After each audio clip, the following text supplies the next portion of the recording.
To the podium, immediate past president Mansour Baradi from the University of Toronto.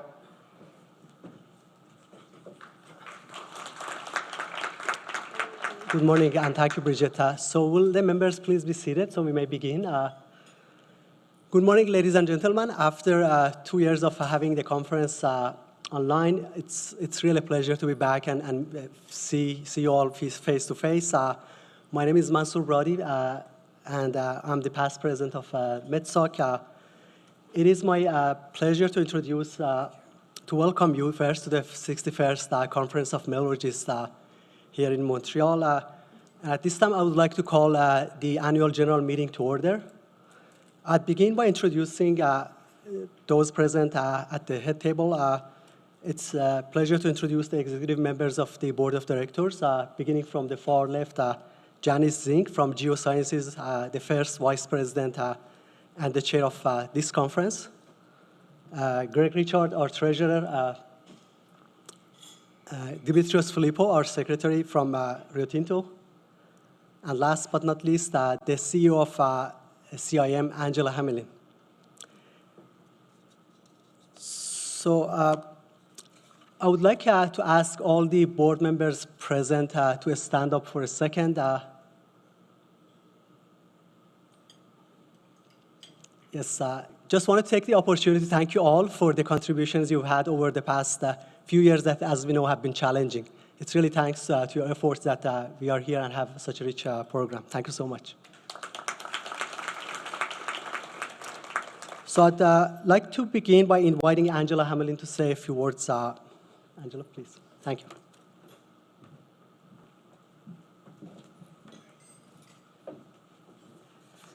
Good morning, everyone. Bonjour tout le monde.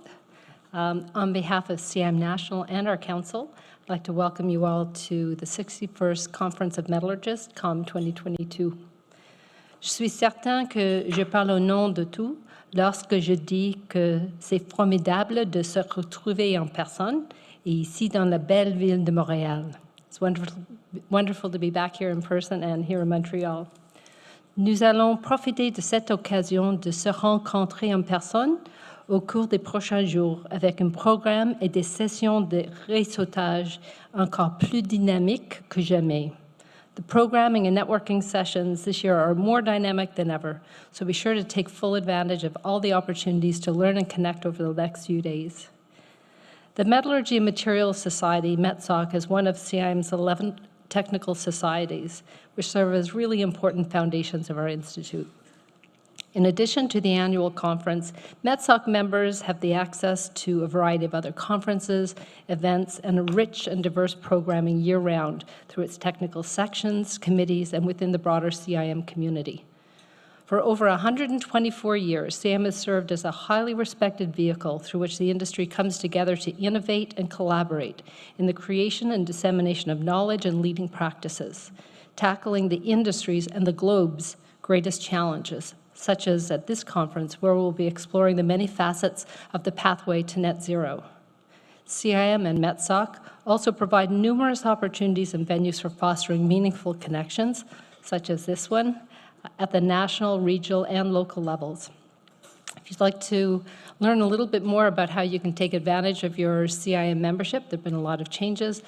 You can speak to the CIM and the COM group. They have booths out in the trade show area.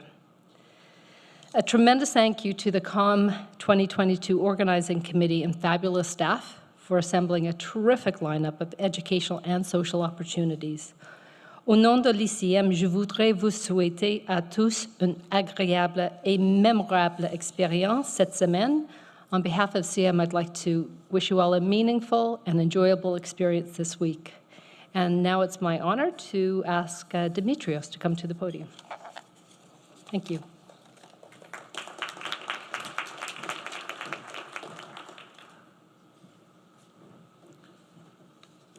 Good morning, everyone. You should have on your tables and also on your mobile now the minutes of our last AGM, which took place in August 2021. That meeting was online. Now we're in person here. And in that meeting, we had 2 motions that were introduced, and we had approved a couple of new appointments. So with that, I will move that the minutes of the annual meeting for 2021 be approved as written. Anyone seconding? Joe, thank you. It's passed. So now I would like to draw your attention to the screen for our President's report. Stephen Corbyn, unfortunately, had a small accident and he could not be here today, so it will be on video.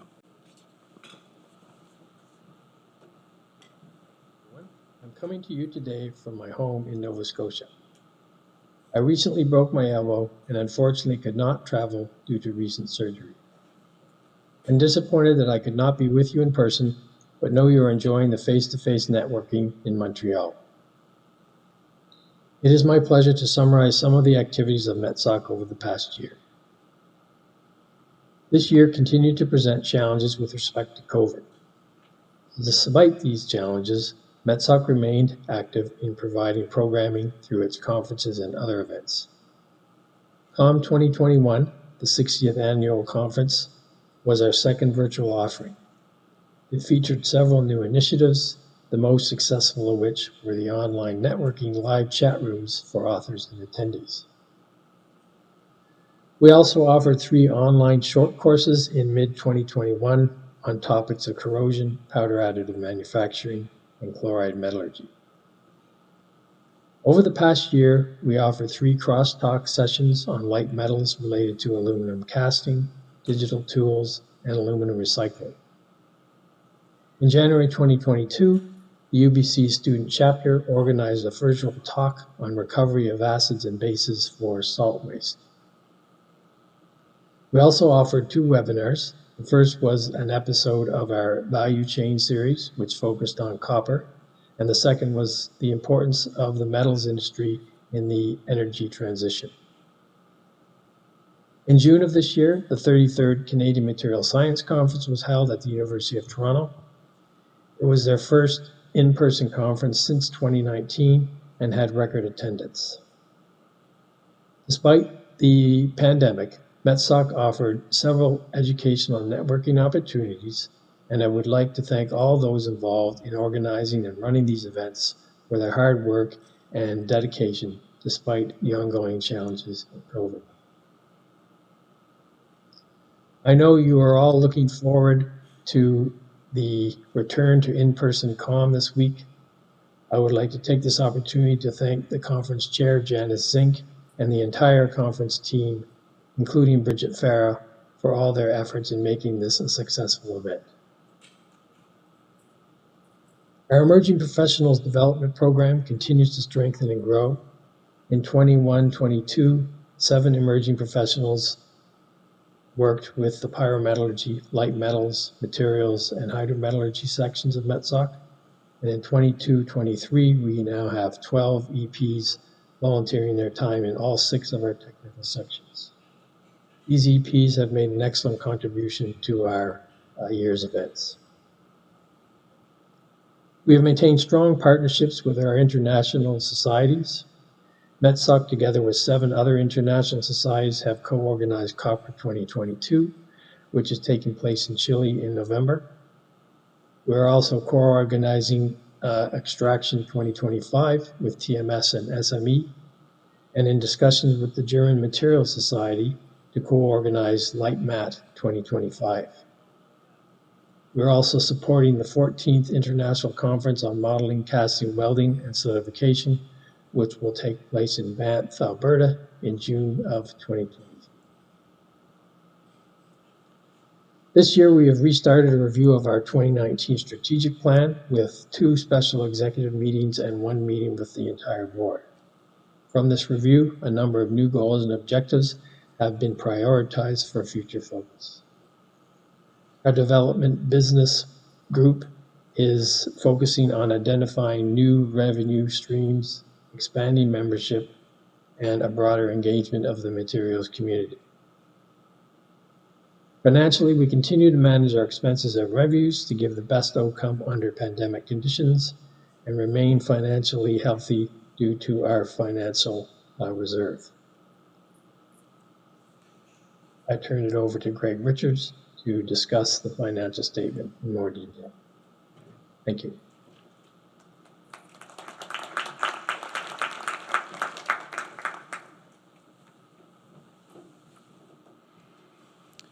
Good morning and welcome. It certainly has been a time of uncertainty with respect to forecasting financials, and I'm happy to say that we have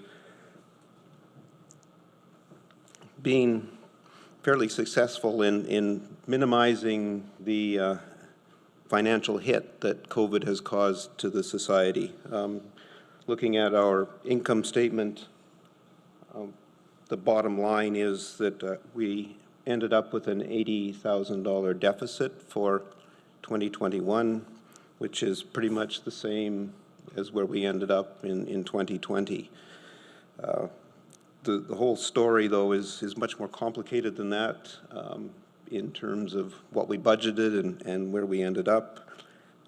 However, through the efforts of staff and volunteers, we were able to make those changes to the programs and costs and the way we operated, so that overall our operating deficit was about $145,000, which is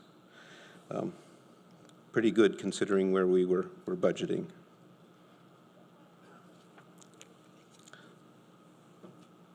So the impact on the balance sheet was roughly of that order, $80,000. We dropped our total assets from about 1.5 to 1.44 million dollars, and basically in line with the what you saw in terms of the change in the income. So I will move that the financial statements for 2021 be approved. Is there any discussion? Is there a seconder? Roki, thank you. Anybody opposed? Good, thank you. I would like to invite Mansour back to the podium. Thank you.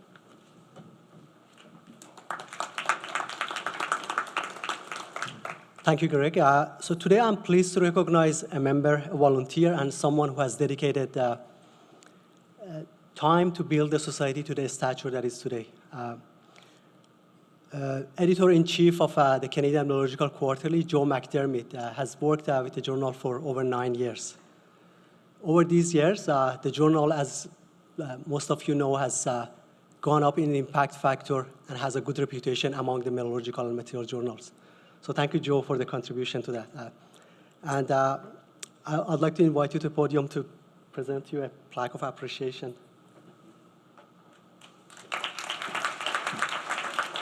Thank you very much, Mr. Appreciate it. Thank you so much, Joe. You're very welcome. At this time, I will be presenting the past president plaque to my MetSoc colleague, Dr. Stephen Corbin, who, as you noticed, could not be with us this year. Nonetheless, I'd like to thank him for his last year as presidency, and as you saw, lots of initiatives were taken and completed despite the challenges that we all faced over the last year. So this is the plaque that Steve will be receiving in mail. Thank you so much, Steve.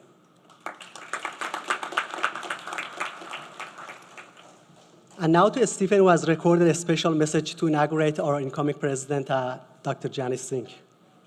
Please pay attention to the screen. It is my pleasure to introduce Janice Singh as the incoming president of MetSoc.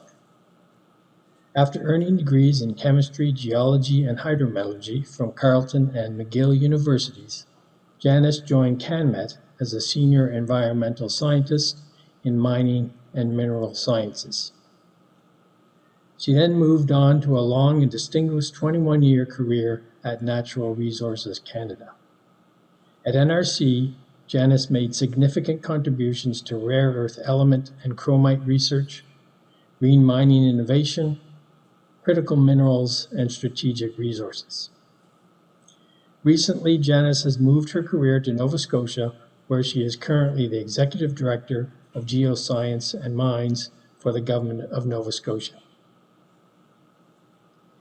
In addition to her demanding career, Janice has also been very active volunteering in the broader scientific community. Prior to joining the executive MetSoc, Janice served several years on the board of our parent organization, CIM, in various executive roles, including president. She has also held senior volunteer positions on several boards related to her sciences. Based on her extensive work and volunteer experience in the areas of mining and metallurgy, we have no doubt that Janice will advance the goals and objectives of MetSoc professionally and capably during her upcoming term as president. It is a tradition to present the incoming president with a chain of office, personalized to reflect the life and career of the recipient. It is my pleasure to present such a chain to Janice. The chain consists of 6 images on discs. The first image is a reference to MetSoc and reflects Janice's contribution to the organization, especially her term as the incoming president. The second disc is double-sided and signifies Janice's education at Carleton and McGill universities. The third image highlights Janice's long and distinguished career in critical minerals at NRC.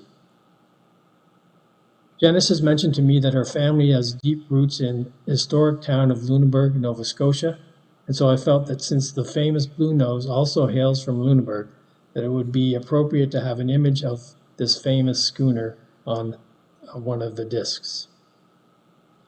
Finally, I have it on good authority that Janice is an avid hiker and camper, so the last image depicts her passion for the outdoors. Ladies and gentlemen, I am honored to present Janice Sink as our new president.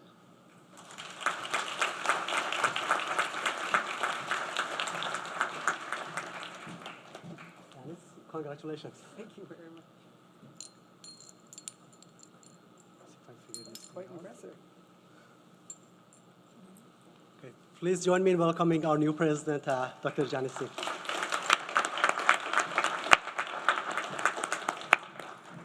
Well, thank you, Monsieur. Thank you, Stephen. Wish you were here. This is amazing. I'm going to definitely look at it more closely. It's really impressive. You've done an amazing job of capturing my life into an amazing, beautiful jewelry piece I'll wear everywhere. It's my honor, certainly, to take the role of president of MetSoc, an incredible organization, and an organization that's been there since the beginning of my career. One of my first places I've ever went to present, a group of esteemed colleagues, experts in their fields. It's always a pleasure to come to COM, and it's definitely a role that I'm going to look forward to next year. I will be looking forward to also working with each one of you as we implement many of the strategic plan initiatives, and also looking at the new volunteers that will be coming into the organization, and also looking at the future. You know, what would you like to see out of MetSoc and future comms? So with that, thank you very much. It now gives me great pleasure, and probably you great pleasure, to adjourn this annual general meeting. And I would make a seconder, please. Thanks, Pretty. All right, thanks very much for joining us today at the annual general meeting. And now we're going to move quickly on to our keynote address. So to stay tuned while we just change things up a bit. Don't move. Thank you.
so nicely.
a friend.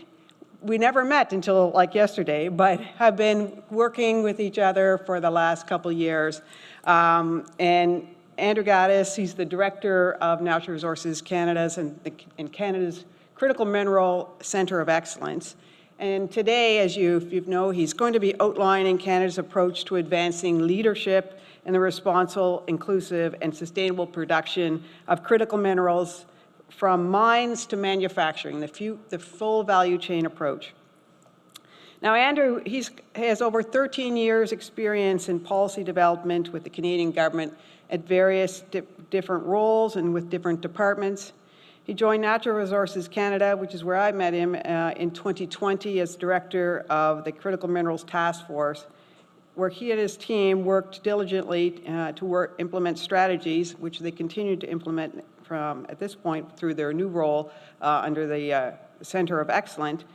Strategies for Canada in critical minerals, including mechanisms for collaboration with the federal, provincial, and territorial governments, industry, and many key international counterparts, such as the US, the EU, Japan, Australia, to seize emerging opportunities in the space of critical minerals. Prior to joining NRCan, Andrew was a senior policy advisor with the Privy Council, where he led a variety of different economic portfolios, including international trade, defense, procurement, foreign direct investment, and many other files. He also managed the Cabinet Committee on Defense Procurement, and more recently, the Cabinet Committee on Operations. Please welcome to the stage Andrew Gaddis.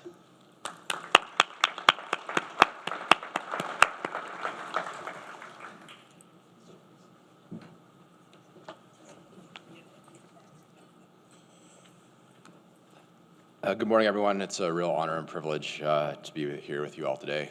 A few caveats for me. This is actually my first in-person presentation on critical minerals, I think, from the last almost 2.5 years. So I may be a little rusty, so bear with me. And two, I'm also coming back from 2 weeks of vacation, so that may add to the rust as well. I also should point out that my background's not in anything technical or scientific. No geology in my portfolio or metallurgy. And most of the things that I have learned about mining and metals has largely come from Janice, who is a great collaborator through my time at NRCan. But I'm here to talk about critical minerals and what the federal government is doing in this space. And really, we see critical minerals as a generational opportunity. I was just remarking to Philip, everything seems to be cyclical, and for a long time, the mining and the metal sector wasn't really getting much spotlight. It continued on without so much as attention as maybe some other natural resource sectors or other components of the economy. But ultimately, things have shifted quite a bit in the last while. And we really see that a critical mineral strategy is needed to unlock Canada's critical mineral potential and develop the strategic value chains from mines to manufacturing, as was noted at the outset, that will really kind of carry us forward, not just in the short term, but almost in a generational sense for decades to come. There's also an opportunity in this space to enhance our environmental sustainability and support Indigenous reconciliation. And it's also an opportunity for Canada to play a leadership role with key allies in terms of the economics, but also the geopolitical aspects and the security to ensure our long-term prosperity. So I'm make sure I'm getting the buttons right here. There we go. So I'm going to focus today on two different aspects. First, it'll just be a bit more of the key overview of the drivers that are affecting the file. I think many of you will be familiar with a lot of that aspect, and then I'll dive into a bit more of the strategy that the federal government's undertaking. So I think it goes without saying that critical minerals are essential to many of the clean and advanced technologies that will allow us to meet our net zero targets, and where demand is significantly increasing. This ranges from solar panels to wind turbines, fuel cells to next generation batteries, all components of electric vehicles, robotics, electronics, and defense technologies as well. There's no common definition for critical minerals, but the commonalities in terms of that definition are that they have few or no substitutes. They're strategic, mainly based on who's developing their own list, and they're increasingly concentrated in terms of where they're being extracted and also their processing, which I'll get into in a little bit later. I think is equally important is that demand for these minerals is increasing rapidly and it's outpacing supply. So demand is forecasted to skyrocket, whether it's the International Energy Organization, the World Bank, Bloomberg, everyone's predicting a significant increase. If you just look at the EV space alone, EVs are predicted to grow from 10% of global vehicles sales in 2021 to 40% by 2030. And they're all highly reliant on critical minerals. And so what we're seeing right now is spikes in the prices of a number of battery minerals, just to kind of focus in a little bit. So lithium, nickel, cobalt, and graphite. And that's actually creating a push up in the cost of batteries for the first time in more than a decade. So it's been a trend downward, but now with the prices of commodities, we're seeing that starting to level out. We're also observing similar trends in spaces like rare earth elements for permanent magnets, which are also another key component of not just electric vehicles, but a host of clean technologies. So fully recognizing that the push into greater clean technology requires looking at value chains in their entirety. I think that's something that we may have has really come to fruition since COVID, looking at full supply chains. It's really in the mining and the processing end of the chain where the bottlenecks will create the greatest pressure in meeting our ambitions and ramping up overall manufacturing. I just would also note that current mineral supply and investment plans fall short of what is needed to transform the sector and to meet demand forecasts. So this is an area where we need to encourage more overall activity. The other aspect to this is that production of these minerals is more geographically concentrated than oil or natural gas are, and it makes supply extremely vulnerable to geopolitical, economic, and other risks. There are a variety of factors at play in critical minerals, but in short, we have become highly reliant on other countries for almost all aspects of entire value chains.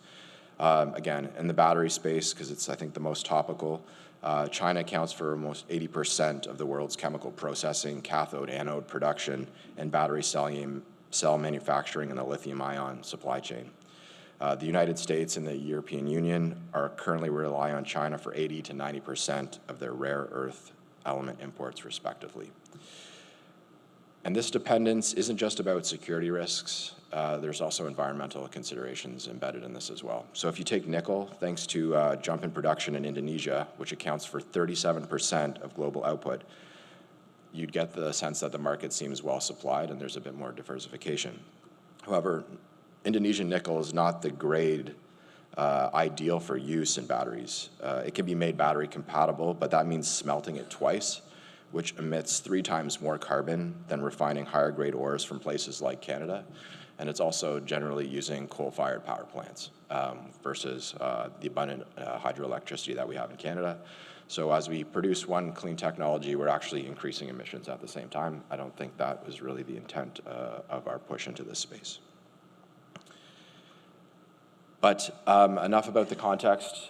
This is more about what are we actually going to do about the situation and how are we going to move forward. So the government's been taking a somewhat incremental approach in building the strategy over our critical mineral strategy over the last, I guess, 2.5 years since I've been in this position. And the first stage of that was really determining what is fundamental to Canada and defining what we could do in this space. So we developed a critical minerals list in 2020, and we took a slightly different approach than some of our partner countries, so mainly the US, the EU, Japan, and the UK, who also recently just put out a critical minerals list.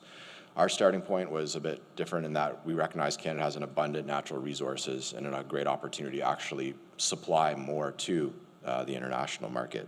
And so that was a bit of our starting point. What could we actually bring online in terms of production in the near term and medium term? What was also key for us in terms of supporting our clean technology manufacturing value chains, and what was also important to our economic security overall and long-term prosperity.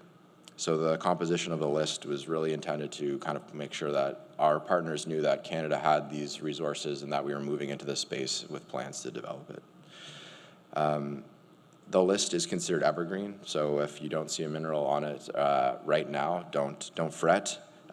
We made it evergreen to allow for changes in technology as they develop and as supply chains reorient. And we'll be undertaking further analysis to review the composition of the list actually this year. We're doing it on a 3-year cycle.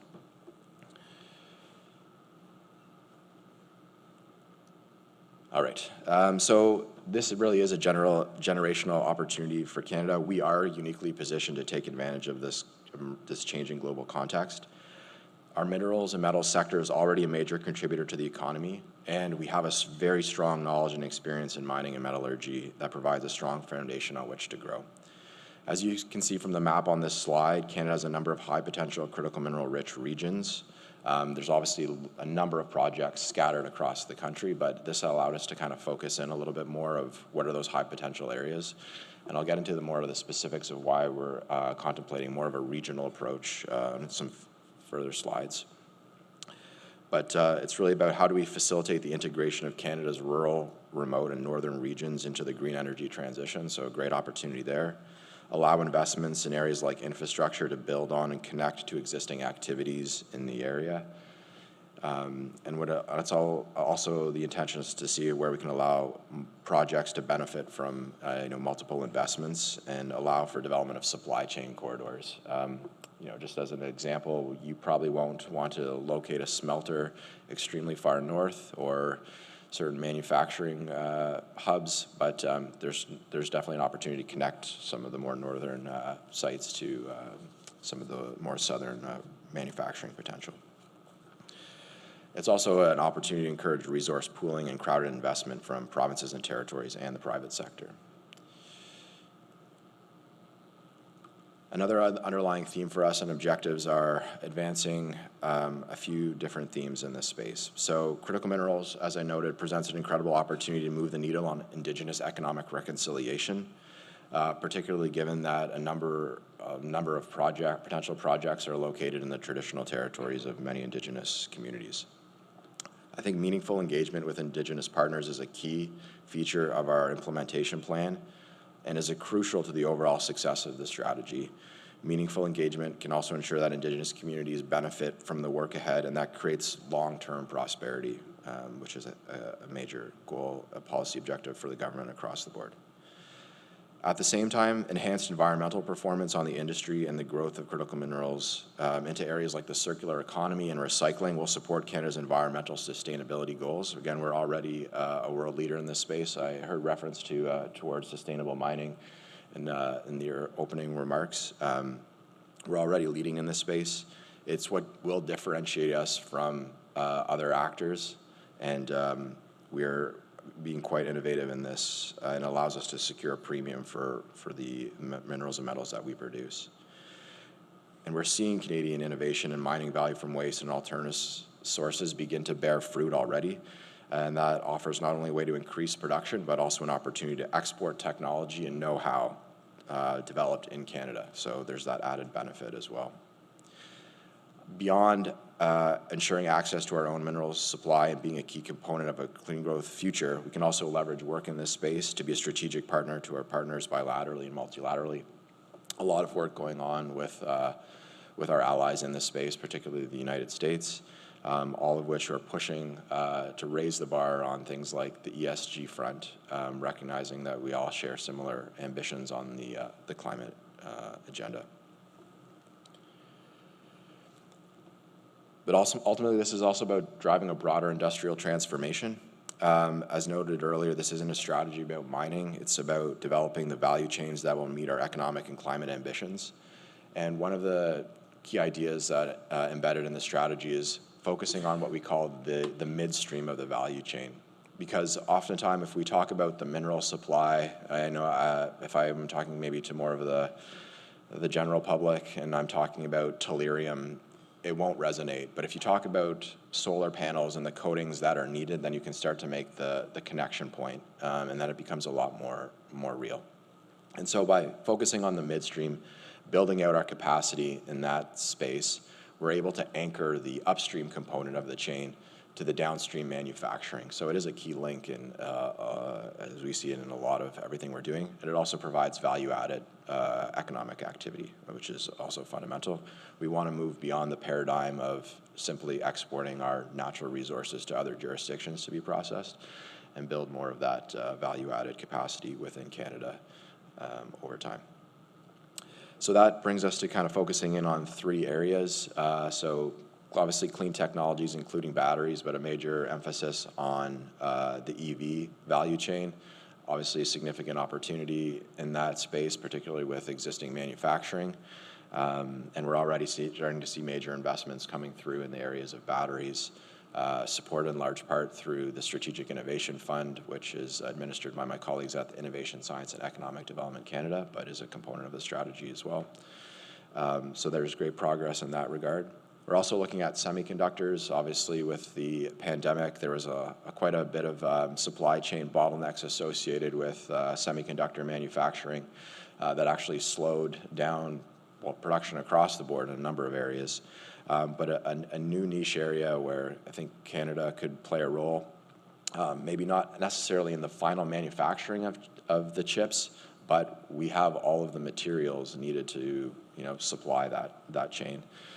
And lastly, there's huge opportunity in the advanced manufacturing space and creating new materials, so different oxides and alloys, especially with movement into 3D printing. This could be a really disrupt kind of that space, but there's a lot of innovation and great work happening in there, and so another area of focus for us as we develop this, all of which is connected into how we look at alternative sources and recycling. The list, the critical minerals list, is quite long, so we need to focus in a little bit more in terms of how we're going to move forward on this. So the strategy is going to zero in with a little bit of a heightened focus on 6 critical minerals to start. Those are largely those important for batteries in the EV space. So the lithiums, graphite, nickel, cobalt, copper, and rare earth elements, really targeting how we're going to support Canadian domestic manufacturing under the strategy. But again, there's another area of focus within that space, and there's a great opportunity to ramp up production and processing of additional critical minerals, maybe what you would deem kind of less common metals, things like scandium and vanadium, where there has been limited to no Canadian production and where there's limited to no North American refining capacity. So a little bit of a larger gap in that value chain. Things are starting to change for a few of those commodities, but there's an opportunity in that space. And at present, maybe we wouldn't be able to absorb most of that production domestically, but it creates a great export opportunity, especially for many of the integrated value chains that we share, again, particularly with the United States, but also with the EU. And then lastly, we are already a global leader in things like aluminum, potash, and uranium. We obviously don't want to lose ground in that space, so how do we solidify our position in that? Obviously, looking at supply chains, certain ones need more of a push. So if you take rare earth elements, kind of growing that whole chain and all of the various aspects of that requires a larger lift relative to something like aluminum, where we're already largely established. That's not to say we shouldn't continue to move forward, but to be quite blunt, the needs aren't the same. So I think the strategy helps to recognize that. So moving into a bit more of the specifics, we've looked at developing 6 areas of focus, and really it kind of covers the board, because this is a really multifaceted area, and you can't just focus in on one aspect. You kind of need to take a holistic approach and look at all of the components and how they fit together. So driving research innovation across the board, again, from the upstream into the midstream and exploration is important. Some of the exploration work is more focused on the future. We have lots of advanced projects in the pipeline now. We need to move those forward in the near term, but also make sure that we have enough supply looking further afield. It's also about really accelerating project development for Canada's critical minerals. Again, that's from the mining, processing, materials input side, and recycling to support our transition to the green and digital economy. It's about building sustainable infrastructure so to connect communities with critical mineral development opportunities, and this is in recognition of that, at least from the mining side, many of these deposits are located in rural, remote locations, and that infrastructure is the key aspect to unlock the economic potential of those, and doing so in a way that also helps creates multi-user benefits for the communities as well to create some long-term sustainability. I already noted the importance of advancing economic reconciliation, looking at ways to ensure communities have access to the capital to help develop projects and that are meaningfully participating in the projects and associated business opportunities. There's also the importance of promoting the contribution of diverse workforce and also building up the skills in that space. We need more metallurgists, we need more geoscientists in this space. You often hear from colleagues of their concern about not having a pipeline of skilled people in this space coming through. So another thing that we have to probably dive into a little bit more deeply to ensure that we have the right skills and workforce to help us achieve our ambitions in this space. And lastly, and this is not in any particular order, is about developing resilient global supply chains. Obviously, Canada is not going to be able to produce and manufacturing everything on its own. We need partnerships with our international allies. We are an export-dependent nation, and that's going to continue. But we can do that in a way that also adds to our prosperity, but also enhances our economic security at the same time, just given some of the geopolitical risks and concerns that are out there. So the next few slides just kind of further break down some of the funding. So in budget 2022, the government committed almost $4 billion to the critical minerals strategy. This was a signature initiative of budget 2022 that's going to carry us forward into the future.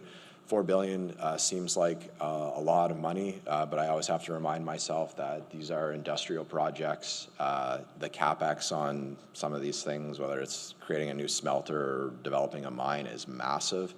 And so, we may be going back to seek more at some point in time, but this is definitely more than enough to get us started and make some significant advances and demonstrate success in this area. I will note, maybe potentially more for this crowd, that there's a number of opportunities that will be coming forward. I would point to the $144 million for Critical Minerals Technology and Innovation Program.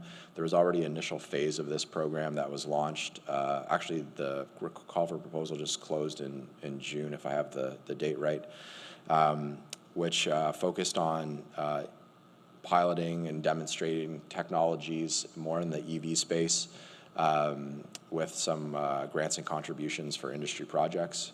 We're going to see more of that in the future and hopefully expanded into some other areas beyond the EVs and linked to those other supply chains that I had noted earlier. So a good opportunity there.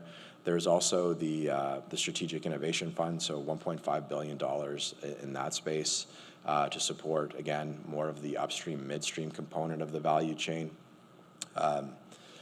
So that tends to generally be for a bit more larger scale projects, but a great opportunity is there as well. And I would also note, just in terms of some of the skills side, we're working with our partners at Employment and Social Development Canada on the skills component to ensure that there is that workforce available to meet our ambitions, because I think that's a constraint that you often hear about across multiple sectors of the Canadian economy, is the access to talent is going to be a bit of a crunch. So just back to implementation, we currently have, oops, that was a duplicate slide.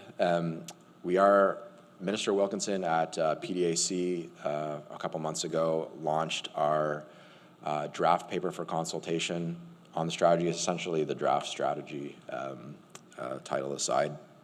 And that's open for comment until September 15th. We're looking for your views. Are there any gaps? Is there anything significant that we've missed? What should we look to build on in the future? There's a number of questions in the paper. You can go to the Natural Resource Canada website, find critical minerals, and download a draft if you're interested. We'd definitely like to hear from you. We're continuing to engage across the board, heavy engagement with provinces and territories, also with Indigenous communities as well, and a number of engagements with industry. and trying to find ways to kind of bring together a whole host of different views on this, because ultimately it's going to take a concerted effort between all levels of government, industry, and stakeholders to really be successful in this space. The strategy is intended to be forward-looking, long-term, and iterative, and consistent ongoing engagement will really be fundamental to making sure we realize our objectives and other gaps in the strategy are quickly addressed.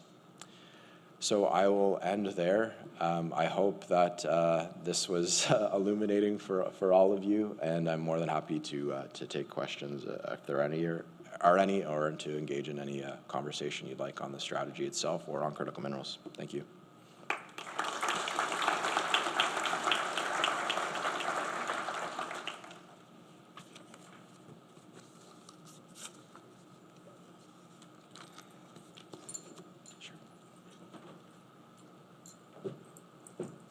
I'm sure there must be millions of questions for Andrew. Don't be shy.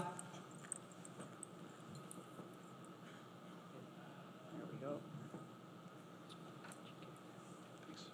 Andrew, thanks for the presentation. Just how are you getting industry to actually engage with you? Because my former background with tech, it's been a while since I've been involved in this, but when you think about the bismuth, the tellurium, I know that Glencore's making some of that sort of material. How are you getting the global majors to actually engage with you on the strategy and really think through what's needed to get a lot of those critical minerals to production, where companies are just, in the past, we walked away from bismuth production. There wasn't enough money in it, so how are you getting that engagement? That's a good question. So Minister Wilkinson has held a series of roundtables. They've been a bit more regionally focused, but that's one way to kind of bring in some of the majors, but also some of the smaller players in this space as well. That's been a key focus. So he conducted a few of those pre-PDAC. There were a number of those engagements at PDAC as well. And we continue to work with the Mining Association of Canada, but also the Canadian Chamber of Commerce has launched a bit of a critical minerals table that brings in a lot of the majors and some of the medium-sized players as well, so we can hear directly from them. But I take your point. I think we're starting to see a little bit of a shift from the majors, but I don't think we're really fully there yet in terms of them seizing on this opportunity. There's probably a variety of factors in there, but you noted the cost side of things. One thing that really intrigues me is that we have a lot of either abandoned sites or waste streams where maybe it was just economical to mine the gold, but we left everything else on the side. And the business decision to not develop a second line to extract those critical minerals, I think we have to kind of change a bit of the mindset in that space. I think Janice and I talked a little bit prior about it's almost like small batch production, but that requires innovation to make it economically viable. But there's opportunity for a little bit of a disruption in that space. And I think you're also starting to see a few more joint ventures materializing with the majors and maybe some firms that are a bit more in the medium to smaller term scale that are almost piloting technologies, but it creates this opportunity to maybe build the sector in a slightly different way rather than the major coming in, being the sole owner and taking all of the risk. Ultimately, I think in this space, given how risky it is across the board, we need to find different ways to de-risk the investment profile. So that was a very long-winded way of saying there's a number of different engagements with the majors and all other segments of the industry.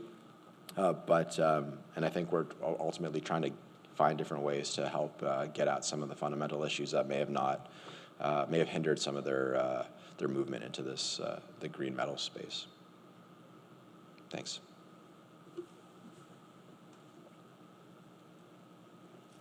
Thank you. My name is Carlos Riviera. I'm a student from McGill University, but I'm very interested in scandium.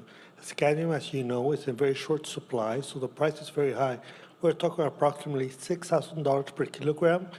It's true we use very little, for example, for aluminum. So one of my questions is, if we are producing an aluminum alloy, $6,000 alloying element, It's killing basically the product. As you know, scandium can make aluminum almost as good as steel or titanium. So being realistically, we need some help. Yeah, I know there's going to be more supply in the future, but we need the prices of scandium to come down. I'm not asking for a subsidy, but somehow the teams, aluminum and these rare earth metal elements, have to get together to make scandium a reality, for example. Otherwise, it will never fly. It will be uneconomically feasible. It will not be economically feasible. So what is your input on this? I'm not asking for a subsidy. Right. So scandium is one of, I guess, maybe I'll call it a less common metal that's been on my radar for quite some time. I think we are actually seeing progress in this space in terms of looking at aluminum tailings and bauxite tailings in terms of developing that. And that actually, going to a waste stream is a great way to, increase production and get new supply onto the market. That it's hard to say exactly the impact that will have on pricing. But I think that's a step in the right direction. And again, here's a technological innovation that was emerging in Canada that's starting to take root. There's also some good opportunities on the mining side as well to develop some deposits. But it's no easy feat to develop the mine that would increase the production to the level that would have a significant bearing on pricing. There's infrastructure considerations. Not to just mention the mining development side. So I think the key area is on focusing on the innovation component. Can you extract it in a way that's is most economically viable and environmentally sustainable? I think that would be key for investors. And there's also the incorporation into other inputs. So I know there's lots of great work within NRCan and at CAMET Materials in collaboration with McMaster in terms of looking at how you can make scandium wires with aluminum, or also looking at how you incorporate scandium into traction motors. So if you can move into that space and create more avenues for scandium to be absorbed in into different supply chains, then I think that will also have a bearing on pricing over term and create the right stimulus or incentive to increase production overall. So I don't think there's a silver bullet, but looking at different solutions like that. But obviously innovation would be a key one in that kind of breaking down some of that bottleneck, from my humble opinion. Yes, I'm working in the field of lithium batteries, and I can just applaud any strategies to try to have a more Canadian view in terms of critical material.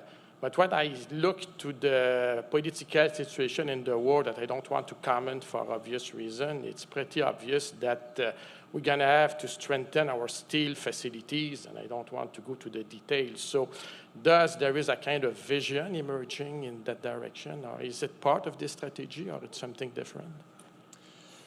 So when the critical mineral list first came out, we linked it to the Invest in Canada Act, and there's under that act, there's national security guidelines. So the list is tied there. I think we need to go, there's likely a need to go a step further. And I can't get it too far ahead of myself, but this is a major consideration for the government. I don't know how closely people follow parliamentary committees, but this issue has come up in a few parliamentary committees around some sales, particularly in the lithium space. But from a policy objective and imperative, I think there's a large recognition that we need to find ways to protect our assets. And again, as part of that imperative of not wanting to lose any value-added opportunities and to grow our own value chain, which is a good economic imperative, but also creates more resiliency when there are those types of disruptions. That's another key focus. So I would say more to come on that front. Of course, there is everyone says rock and roll will never die, but I can say that steel will never die either. Thank you. Andrew, thank you for a good sweeping overview. In your map of funding, sorry, my name's Kevin Ford from BBA. in your map of funding, something around caught my eye of a Canada Growth Fund, 15 billion. And it was under the section of accelerating project development. Can you tell us what that really means and how will that be rolled out? A lot of us are in the mining critical mineral space, developing projects, and I'm trying to understand the government or the other agencies' role in rolling out this kind of funding or support. Sure. So I'll do my best. This is not one that's under my specific area of purview as it relates to the strategy, but one that we're connected to and had a bit of an influence on, I'd like to think. So the Canada Growth Fund was announced in budget 2022, $15 billion, and it's really about trying to find different ways to entice greater investment into clean technology production, but also recognizing that if we're taking a value chain approach, it needs to go into the upstream, the mining component, and the midstream as well. So currently, the Department of Finance is developing what this concept is going to look like, but it largely comes out of a recognition that in Canada, we haven't taken an approach of making certain types of investments like equity investments into firms. That's always a bit of a challenge for the government to do for many different reasons. But it looks at some different financial tools to incent more investment into that space, and also back to that concept of de-risking investment, and how can you crowd in other investors, because a lot of the time no one wants to be the first in on what could be $1 billion project. You have to spread that risk around, and this would allow the government to kind of pool capital with other potential investors in some different ways to see projects grow. That I think that one's still a bit more in the conceptual phase right now, so I'm not quite sure when it will be further information will be announced, but hopefully that gives you a little bit clarity on the intent of that. And there was some specific notes about how that would ultimately look at things in the critical mineral space. So that's more to come on that one as well. Hi, Alessandro Navarra, McGill University. One of the metals that caught my eye as you were going through is actually a niobium, which I find is an interesting one to stick on for just a second, because Canada actually has a footprint in niobium, NIOBEC. And not so long ago, we had a presentation to our students from NIOBEC, and a fascinating process. And one sticking point that they had for us is how they've had to develop their customer base. They've had to build the market for their material for customers. And I think there is an important role for NRCan and for example, dealing with the steel industry to generate new alloys. This is a space that doesn't necessarily require, I guess, there must be opportunities in there where we don't need an overhaul for the entire infrastructure, where some of these marketing abilities really has to do with existing avenues for alloys, and so I would like you to comment on that. Maybe if you know something about the niobium market within Canada and what could be learned from that or similar approaches. So niobium is one where I don't have a ton of background on, so I'll be skating a little bit in terms of the specifics on niobium. Obviously, given there is a supply concentration with Brazil's position in niobium, that can make it a little bit more difficult for Canadian producers, given pricing. But there is opportunities, I think, back to that point about joint ventures, and one of the things we're trying to do is really make those connections along the chain. Sometimes maybe it's less so in the case in the steel industry, but if you talk to major OEMs, they don't have line of sight down all the way into the mining side or maybe the metallurgical side in terms of what that mineral or metal could actually do in a specific application. So there is a bit of a need for a bit of that information exchange to ensure that we can bring those different parties together so they can see the opportunities.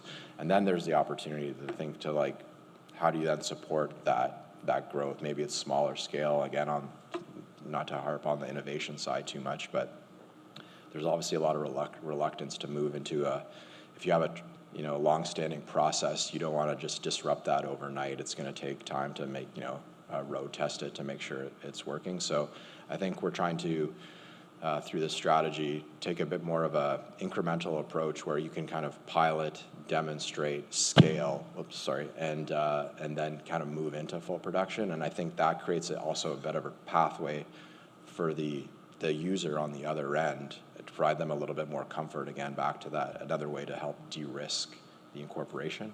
But I think the starting point, like you said, is making the connection between those two players to make sure that, one, they're both aware of what the other could do or potentially bring to the table, and then find ways to facilitate that and move it forward. Andrew, our pants are on fire, right? From a time point of view, when you think about what we have to do to meet 2050. Counter that with UNDRIP and permitting. How does the strategy deal with that sort of dichotomy of our pants are on fire, but the process of reconciliation and permitting takes so long that, 10, 15 years, we might still be talking about some of these projects and they still haven't advanced. So how is that factored into the strategy? Yeah, no, that's good. I maybe glossed over a bit of the regs in the pillars side of things. There's actually a really good article in The Economist about the timelines, and you can develop a battery plant maybe in 3 years, but developing a mine, and then if you're developing like processing or smelting capacity, that could take anywhere from 10 to 15. So that's a real issue on the timeline side if we're trying to, given the projections on how much supply is needed. So under the strategy, we're looking at different ways to improve the regulatory process or find efficiencies. I don't think that's going to be, really a complete rewrite, but there's definitely needs to be a way to find some efficiencies within the current process. We also are trying to develop some strategies where better data, better information sets that looks at not just geology, but the economics, the potential environmental impact at the outset of a project, rather than while it's in the middle of the permitting process, which would then kind of halt that. You go search for information, adds to timelines. If we can front end some of that stuff, that might actually help shorten things in a way. The other aspect is the engagement with Indigenous communities in particular. So if you can get better information, if we can have them more involved in some of the processes, maybe there are a little less issues as you get into the reg process itself. So again, there's no silver bullet in this space. I think there's a high recognition, and it's something we probably, in talking to industry about the strategy, it wasn't so much the funding envelopes that really intrigued them. It was, okay, that's great, thank you. What are you going to do about the regulatory process? So it's definitely top of mind, but we also need to do it in such a way that we maintain a really high standard on the environmental side, because that is what differentiates us from, and will allow us to continue to differentiate ourselves from other players, whether it's Southeast Asia or cobalt from the Congo. We need to keep the bar high, but also find ways to ensure that we can shorten timelines. So I wish I had a more solid answer, but we're looking at a few different aspects, particularly on the better setting the stage, I'd say, overall. My name is Hani Hennen. I'm with the University of Alberta. Thanks for your presentation, but I thought there was one element that maybe I missed it, but appeared to be missing. Over the years, we've seen a lot of corporate R&D labs leave Canada. And in the general public, we haven't seen any steps from the government to try and keep them here. Those are really critical elements in maintaining our strategic advantage in Canada. Is that been considered as part of the rare materials and critical materials strategy to try to encourage companies to establish their R&D facilities here? I mean, we've got great government labs, we've got great universities, but where are the R&D labs, corporate R&D labs?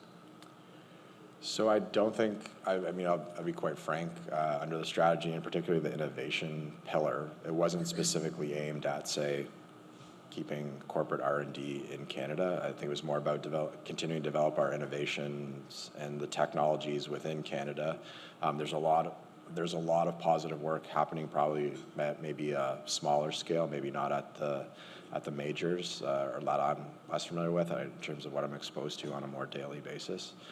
But that funding, the grants and contributions in particular, that could be for firms, that could be for research institutions, that is available and will be available through this kind of the next facet. So maybe that will be an incentive for some of that corporate R&D to reside in Canada because of those incentives, but I wouldn't say it's a specific focus of the strategy to retain that capacity or try to attract that within Canada, though it does kind of come about somewhat tangentially through the Strategic Innovation Fund.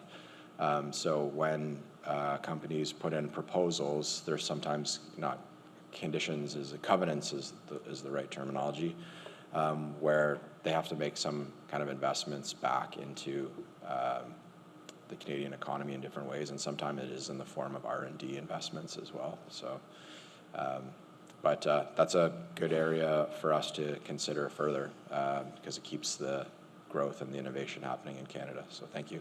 Well, it's also important for our students to find good places, good jobs, high quality jobs, and then those spin off into other economic areas when they get jobs in corporate R&Ds in Canada. Well said. Thank you. So John will have the last question. Thank you very much, Janice. John Good. I can think of about a half a dozen projects, some of which I've worked on, that if there were no infrastructure problems, in other words, if there was a road in there, very simply, they would be in production. They'd be cranking out rare earths or something else, whatever it is. You know, it's a complex sort of thing to sort of get to grips with, because if the government funds it, you're actually funding a company.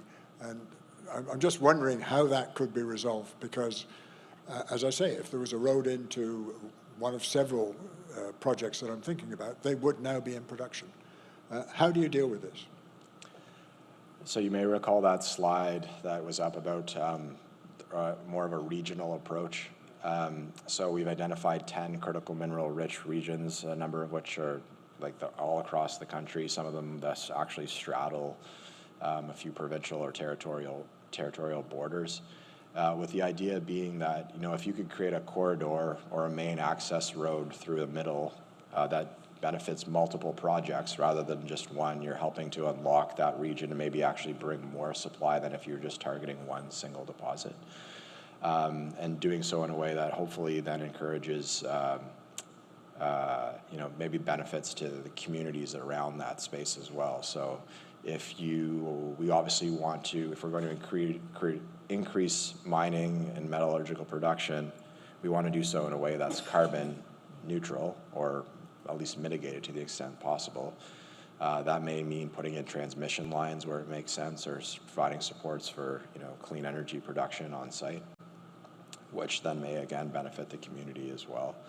But then the other aspect that we're really focusing in on is the trade corridor component. So again, if you can build that road down the middle where there's multiple mine sites, and have that road or port or whatever connect, a rail line connect to you know, a southern manufacturing facility, then you can kind of help break a bit of that project-specific challenge that the government often finds itself with, of supporting one versus not supporting another. So that's one area that we're really trying to zone in on, and we're also working with colleagues at the Canadian Infrastructure Bank who have some different tools that can help in some different ways that maybe help in some different ways. Just a supplementary. This all sounds great. When's it going to happen? Well, that's the thing. Again, back to the timeline. You know, whether it's regs or whether it's infrastructure, whether it's building, opening a mine, it takes, you know, a long time. especially developing infrastructure in really remote northern communities. It's one, costly, and two, it takes a little bit more planning. So it's underway. It's underway. The infrastructure funding, it's 1.5 billion, is not kind of, the door is not open on the programming yet, but we're working to get that sorted right away, so in the near term.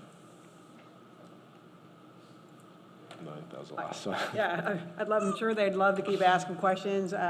First of all, thank you very much, Andrew. It was a tremendous presentation. You can see by the interest that it garnered that obviously it resonated very much with the community here. So thank you very much. Thanks, Janice. And in lieu of a gift, we've